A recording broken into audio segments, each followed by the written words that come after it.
Exodus 4:22. Let's all read that together. Verse 22 of Exodus chapter 4. Ready?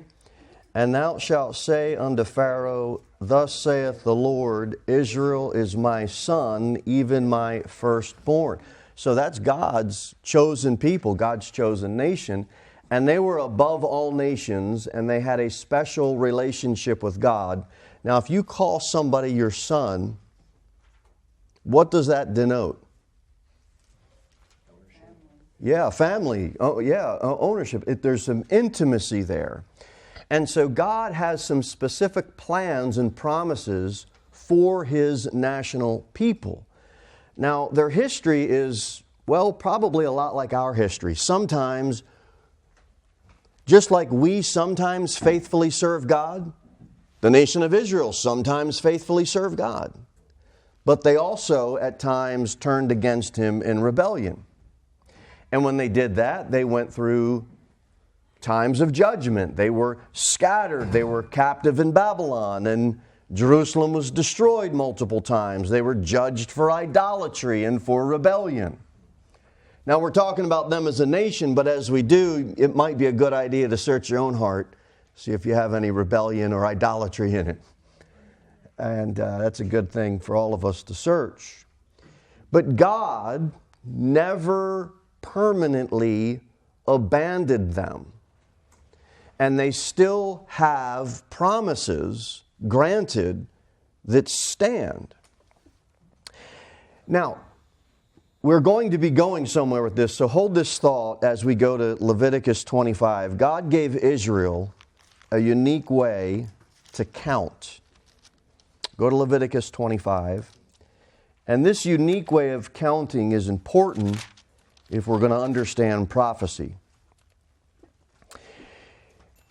They counted not just in days or weeks or months like we do. God gave them a special way of counting, and it was in sevens, periods of 7. Now watch what it says in Leviticus 25, and why don't we, let's see, have a young person read verses 3 through 4. Leviticus 25, stand up and read 3 through 4. Okay, Lily, you're on. Let's hear it. 6 years thou shalt sow thy field, and 6 years thou shalt prune thy vineyard, and gather in the fruit thereof. But in the 7th year shall be a Sabbath of rest unto the land, a Sabbath for the Lord. Thou shalt neither sow thy field nor prune thy vineyard. Perfect. So they worked how many years? 6. And what did they do on the 7th year? They rested. I think America kind of has that backwards. They figure they'll work 1 year and anyway. Let's get back on track so we don't need to run that rabbit. The Sabbath was for what? Of the land. So they weren't able to do anything to the land. The land had to rest for a complete year in sevens. Now, interestingly enough, there is still a Sabbath that is remaining for the nation of Israel. Anybody know what that Sabbath is? Open wide ye everlasting doors. Let the King of glory come in. When He comes back, what is He going to do to the earth? What is He going to do to the land? He's going to rule. And that land, when He comes back to rule and reign for 1,000 years, that's going to be the last Sabbath to be fulfilled. You know what it is? A millennial rest. Why? Because the Lord is back. Amen. And for 1,000 years, that's coming. We can't run that rabbit either, but that certainly is a lesson we did a while back. But so we have this pattern that they live by. Now, go down to verse number 8, and let's see, Wilder, why don't you read verse number 8 in Leviticus 25. And thou shalt number 7 Sabbaths of years unto thee, 7 7 times 7 years. And the space of 7 Sabbaths of years shall be unto thee 40 and 9 years. Perfect. So now God counts 7 of those 7-year periods, which gives us how many years? 7 times 7 is 4. You got 49 years. Now, after 49 years, watch what happens. I need Hannah, can you read verse 10 and verse 11? And ye shall hallow the 50th year, and proclaim liberty throughout all the lands unto the inhabitants thereof. It shall be a jubile unto you, and ye shall return every man unto his possession, and ye shall return every man unto his family. A jubile shall that 50th year be unto you. Ye shall not sow, neither reap that which groweth of itself in it, nor gather the grapes in of thy vineyard undressed. So Israel is very familiar with this 7-year block. So they had 7 times 7 was 49, and then that 50th year, they called that 50th year, man, that was the Jubilee. That was their rest, or that celebration, that 50th year. So Israel is used to periods of 7, and this is going to be important in a minute. So keep this in mind as we turn to Daniel chapter 9. Daniel chapter number 9. We'll pick up where we were last week. In Daniel chapter number 9, watch what happens in verse number 20. Daniel chapter 9, verse number 20. I'll read this verse.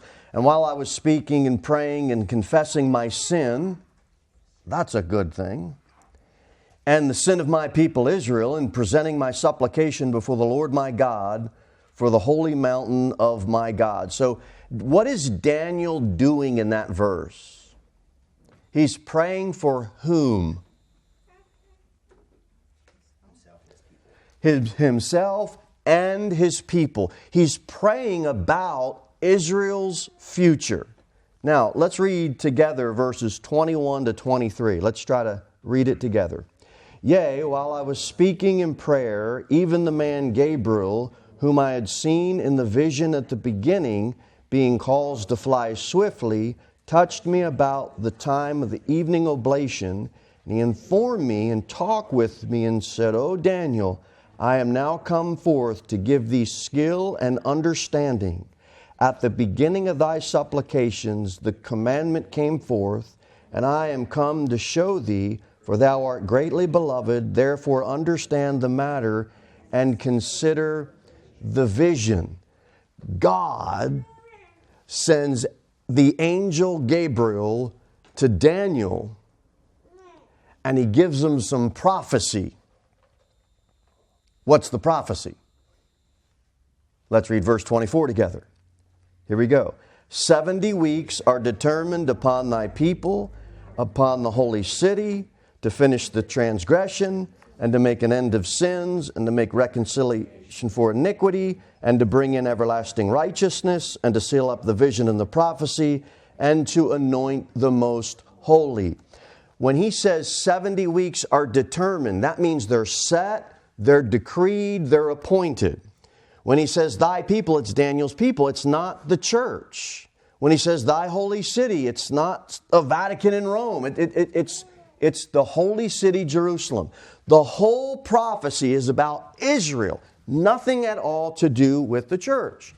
So in Daniel 24, last week we read that and we saw how many things are listed in that verse. What is the number? It's a 6-fold purpose that God has for the purification of His nation. The first 3 have to do with what? Sin, transgression, and iniquity. The last 3 have to do with what? That's right. Righteousness. The establishment of righteousness. So that, in a nutshell, encompasses what the 6-fold purpose of Israel's judgment is about. And we looked at that extensively last week. Now, the question this morning is, read the first 2 words in verse 24. What does that mean? 70 weeks. What does the word weeks mean? We're going to find that it really, weeks in the Bible, in this context, is really concerning a period of sevens. It could be 7 days. It could be 7 weeks. It could be 7 years. It could be 7 months. But Israel is used to counting in sevens. God showed them that. So which is it? Well, we need context to be able to understand. Look at verse number 25. Let's read this out loud together. Know therefore and understand that from the going forth of the commandment to restore and to build Jerusalem unto the Messiah the Prince shall be 7 weeks, and 62 weeks. The street shall be built again, and the wall, even in troublous times. Wow. So we got to break this down. What went out in verse 25? A decree or a commandment. See it? Know therefore and understand that from the going forth of the commandment to restore and to build Jerusalem unto the Messiah the Prince shall be, and then it gives a number. So the question is, when in the world did this commandment go out? Because we have a time frame that's being spoken about. There's a commandment to rebuild Jerusalem. Mark it down on the calendar. And then there's a time when Messiah is going to come. And something's going to happen to Messiah. And there's a time that's very specific that's given in Daniel chapter 9, verse 25. Now let's get to Nehemiah chapter number 2. Turn back in your Bible to Nehemiah 2. And we are going to find out when this commandment went forth. Remember, the question is, in Daniel 9:25, when did that commandment go forth? When did it start? Nehemiah chapter 2, verse number 1. And Lee, can you read verse number 1? Oh, okay. Sorry. Which chapter? Nehemiah 2. Verse 1? Yes, sir. And it came to pass in the month Nisan, in the 20th year of Artaxerxes the king, that wine was before him, and I took up the wine and gave it unto the king. Now I had not been before time sad in his presence. Okay, now, we cannot get lost in the weeds with Nisan, the 20th year. So you're going to have to take my word for it and then research it yourself during the week. But Nisan, the 20th year, that equals 445 BC. So for the sake of just digesting the material, on our calendar, where we are is 445 BC. Now, if you want to get into the weeds, read The Coming Prince by Sir Robert Anderson, R.A. Anderson, or the author Anderson. It's called The Coming Prince. If you want to get lost in the weeds and you have that mind, mathematical mind, it's an excellent, excellent read. Nisan, the 20th year, is what in our calendar? Perfect. Now, so in Daniel 9:25, when it says, from the going forth of the commandment to rebuild Jerusalem, I got ahead of myself. Read verse number 5 in Nehemiah 2. I got ahead of myself. Let's read that together. And I said unto the king, if it please the king, and if thy servant have found favor in thy sight, that thou wouldest send me unto Judah, unto the city of my father's sepulchres, that I may build it. And the king said unto me, the queen also sitting by him, for how long shall thy journey be, and when wilt thou return? So it pleased the king to send me, and I set him a time. So in verse 5, Nehemiah asks for permission to rebuild. We know our time frame, 445 BC, Verse number 5, Nehemiah asks for permission to build. In verse number 6, the king grants him permission. So that's the prophecy of Daniel 9:25, aligned with Nehemiah chapter 2. And when we put those together, we find out the prophecy in Daniel says there's a commandment to rebuild. Nehemiah tells us when that happened, 445 BC. So that's our time frame. And that's what Daniel prophesied. Look at verse 7 in Nehemiah 2. And let's read that together. Moreover, I said unto the king, if it please the king, let letters be given me to the governors beyond the river, that they may convey me over till I come unto Judah. So he gets safe passage letters so that he can travel and he can get all of this done. Watch what else he does in verse number 8. The king is going to give him, if you got a building project, you want to have documentation, you want to have materials to make this thing work. So watch what he says. And a letter unto Asaph, the keeper of the king's forest, that he may give me timber to make beams for the gates of the palace which appertain to the house, and for the wall of the city, and for the house that I shall enter into. And the king granted me according to the good hand of my God upon me. Whew! How about that? That's a lot of Bible to say this. Is everybody getting it?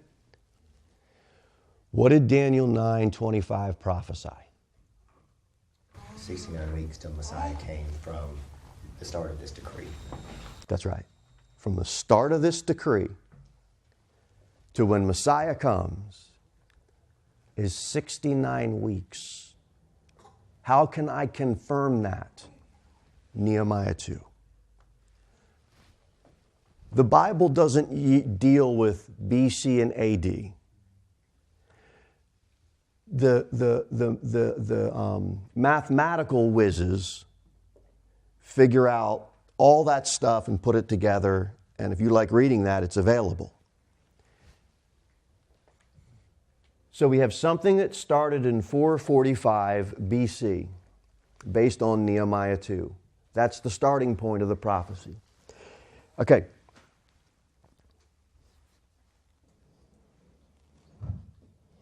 What are they doing in Nehemiah 2? So I know that you're following me. What's happening in Nehemiah 2? They're getting permission to go and rebuild the wall of Jerusalem. Everybody got that? Okay. Why is that important when we're looking at Daniel 9:25, the prophecy?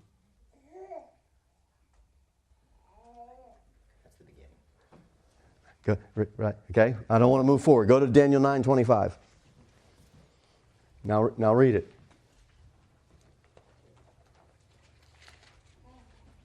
Daniel 9:25. Read that verse.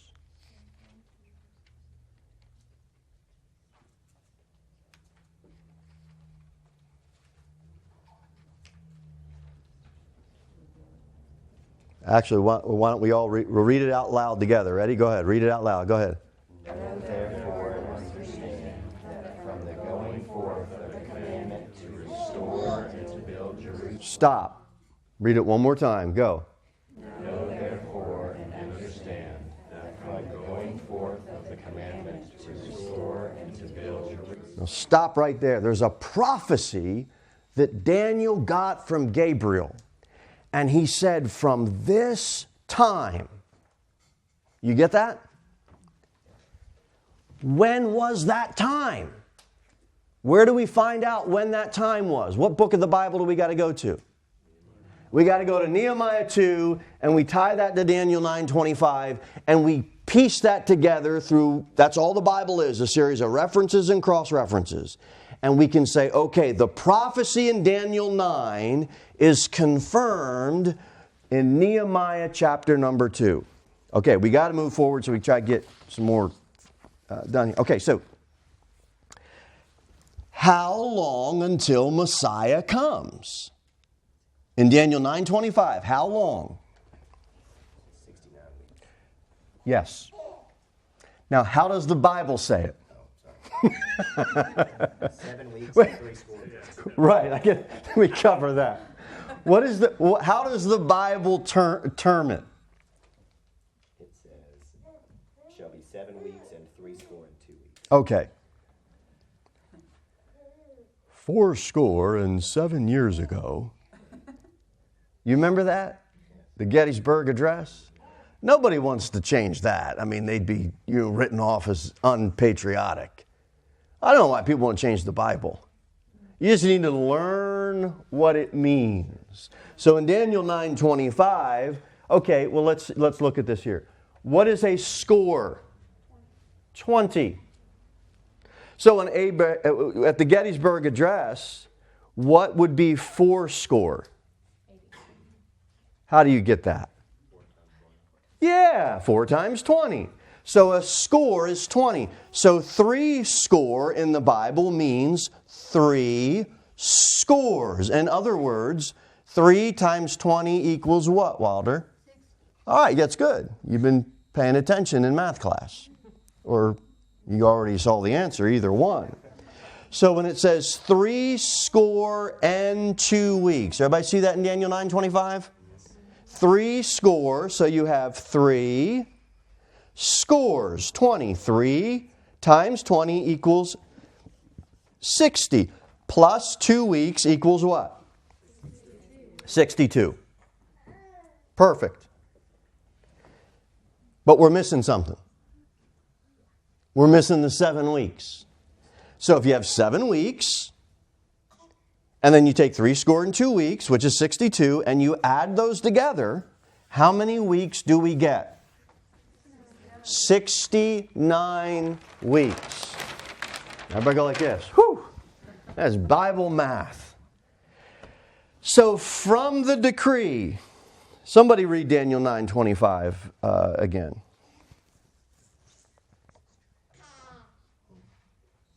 At the end. All right, so, okay.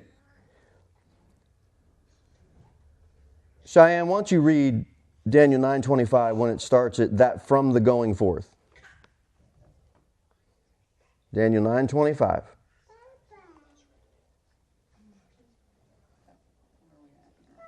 Okay, that from the going forth of the commandment to restore and to build Jerusalem unto Messiah the Prince shall be 7 weeks and 62 weeks. Stop. The beginning to the end, from 445 BC, from that issued decree in Nehemiah 2, there's an exact time period. How long is it, Arya? From the beginning of the commandment, from the going forth of the commandment, to when Messiah comes, how long is that? That's it. Which equals... Now, all I want to know is, dads, do you have that? Do you have it, dads? So this week, it's Bible math at the dinner table or the breakfast table. That's the devotion. And you have the quiz sheet for it. But you've got to know this. From the decree until Messiah comes is going to be 69 weeks. The total prophecy, what's the first 2 words in Daniel 9:24? The total prophecy is 70 weeks. But we have 69 weeks until Messiah comes. If the total prophecy is 70 weeks, and it's 69 weeks until Messiah comes, what's left? 1 week. That make sense? You sure? Okay.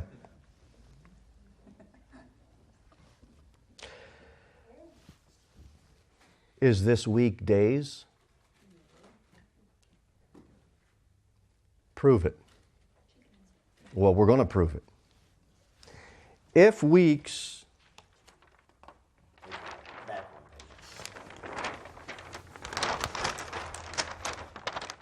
Thank you.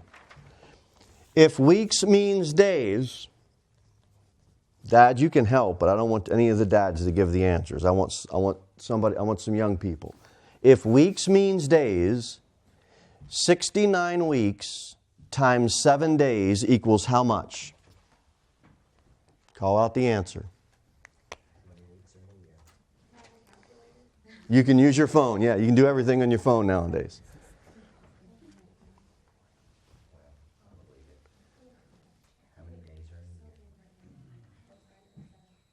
What do you got? Call it out if you got it. 483. If weeks means days, we are looking at 483 days until Messiah comes. The commandment went out in 445 BC. So that would mean, if it's days, that would mean 16 months after that decree, Messiah would have to come. Does that work? In Nehemiah 2, when he got permission to build the temple, 16 months later, was Jesus Christ crucified? No. So it can't be days. Now, if weeks means years, 69 weeks times 7 years equals what? 483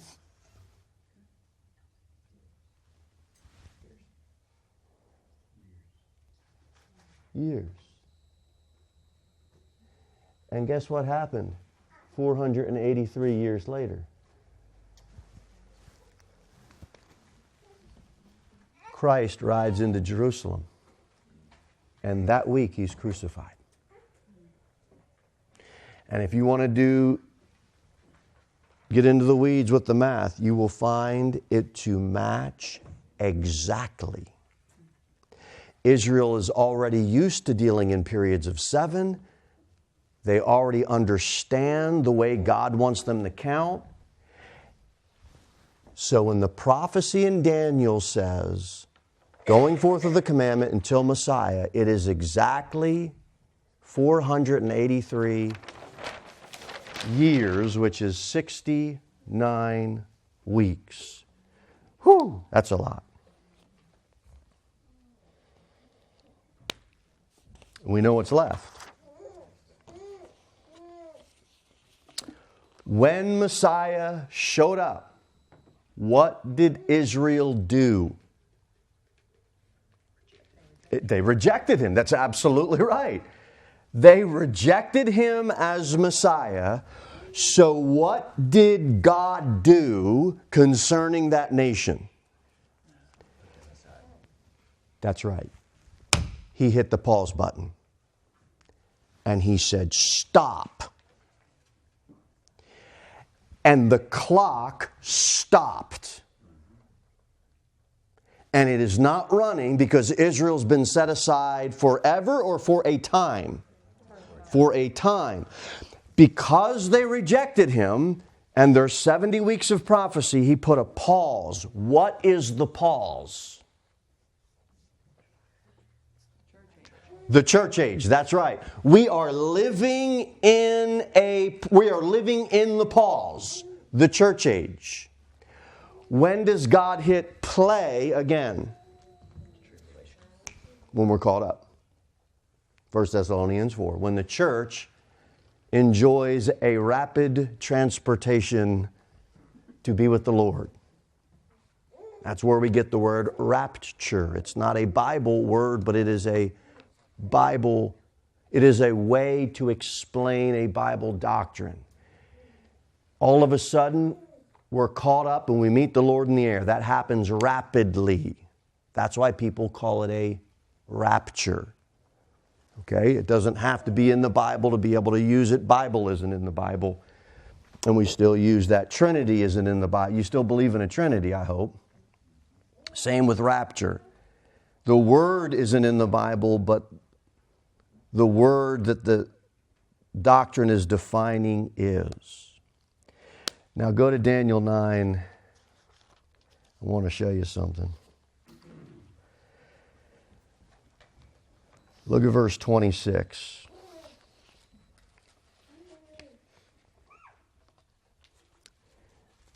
Read that out loud. Daniel 9:26. After 62 weeks shall Messiah be cut off. Stop right there. What is that? The crucifixion. That is the crucifixion. Now watch. Commandment, going forth, Nehemiah 2. Messiah cut off, Daniel 9:26. How long? 69 weeks, right? How many total weeks in the prophecy? 70. If he's cut off and there's still a week left, what does that mean? That means in the Old Testament, right there in Daniel 9, you know what you have? The death, the burial, and the resurrection of the Lord Jesus Christ right in the Old Testament. It's right there in that prophecy. If he's cut off, if he dies, you mean to tell me that the hope of Israel is a dead Messiah? Yes, that's the hope of Israel. And then he rises again. We're living in this pause of the church age. The church gets caught up, and then the clock starts again, and God deals with the national judgment of Israel. Last stop, I know this is heavy on a Sunday morning, but we are living, Daniel 9:27, this is future. And he shall confirm the covenant with many for 1 week, and in the midst of the week he shall cause the sacrifice and the oblation to cease, and for the overspreading of the abominations he shall make desolate. So that verse 27, that's the future final week. That's the 70th week with the Antichrist. But we are living, right now, we are living between verses 26 and verses 27 in Daniel 9. That's where we're living. Watch what Paul calls it in Ephesians 3, and then we'll have to stop.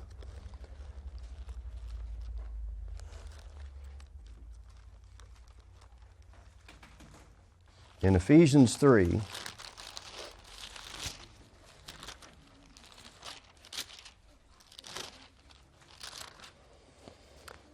Will, can you read verses 3 and 4, please, sir?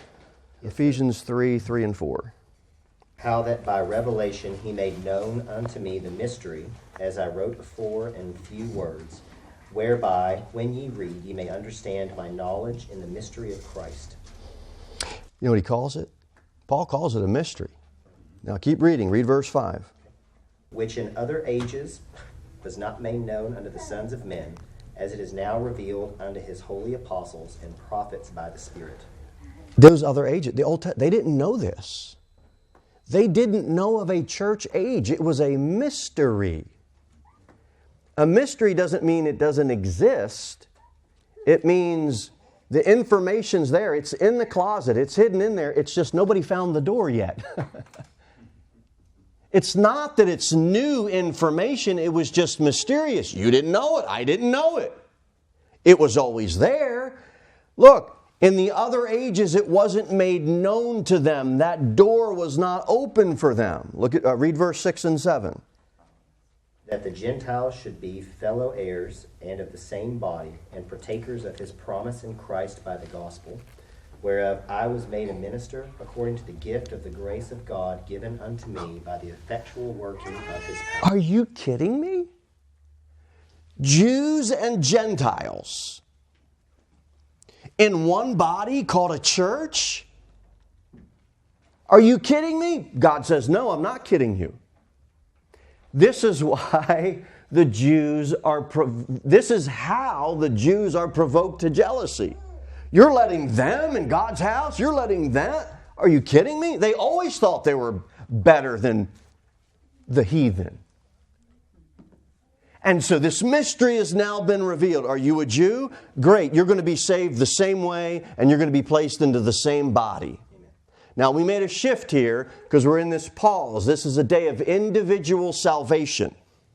Saul of Tarsus gets saved individually on the road to Damascus. He is a picture pointing to the day when Israel nationally will be saved. They will see the same light. But right now we're leading individuals to Christ. This judgment is not an individual judgment. It's a national judgment where all Israel will be saved. There's going to be a remnant left. We're going to look at that in Zechariah 13 next week. But that is where we're at. Now we got to do two more verses, and then we'll close. Go ahead and read verse 8 and 9 if you would, Will. Oh, so sorry, I dropped my spot. It says, "Unto me, who am less than the least of all saints, is the grace given, that I should preach among the Gentiles the unsearchable riches of Christ, and to make all men see what is the fellowship of the mystery, which from the beginning of the world hath been hid in God, who created all things by Jesus Christ." Make all men what? Make all men see. Because they didn't see it. The Old Testament prophets didn't see this coming. Their mouths and their words were inspired by God by things they did not see. It was all right. It was inspired by God, but they themselves didn't get it. Where was it? Where was it? Verse 9. Almost. Is it verse 9? Yes, sir. It was hid in God. That's where it was. God's going to hit the play button. Tell me the three things, and then we'll pray that the 7-year period is typically called. Daniel's 70th week. Great Tribulation. Or the time of Jacob's trouble. We got it.